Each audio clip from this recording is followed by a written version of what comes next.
On va s'arrêter maintenant sur une initiative plutôt rare pour faire face à la crise. Plusieurs artisans du BTP ont décidé de se regrouper en coopérative autour d'un concept, la construction écologique. Et c'est un énorme succès. Le chiffre d'affaires a été multiplié par 6.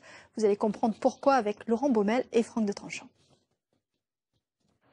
Ces modules en bois qui sortent de cet atelier vont prendre la route direction Narbonne. Une fois assemblés, ils vont devenir une crèche municipale, un marché public impensable à obtenir pour les artisans qui ont participé à sa construction s'ils étaient restés isolés en dehors de la coopérative. GECO, c'est son nom, regroupe 21 entreprises et emploie 150 salariés.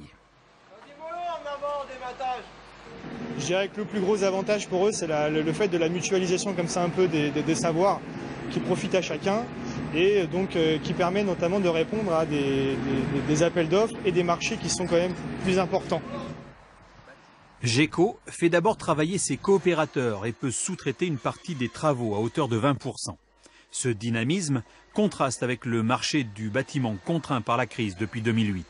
Mais il s'explique d'abord par le mode de fonctionnement de la coopérative. Au moment de la création, donc depuis plus de 5 ans que l'on travaille ensemble, on a acquis aussi une habitude de travailler ensemble et tous les corps d'État viennent s'interférer de manière simple et organisée. On se connaissait tous plus ou moins, donc ça a permis, on va dire, de formaliser déjà un fonctionnement qui existait en fait. Voilà, c'est essentiellement ça. Et derrière, ça nous a permis aussi d'avoir une structure donc juridique, des systèmes d'assurance qui nous ont permis de proposer des produits qu'on n'était pas capable de proposer avant. Une seule personne est salariée à la coopérative, les autres le sont par les entreprises adhérentes. Une structure légère qui a son revers de la médaille.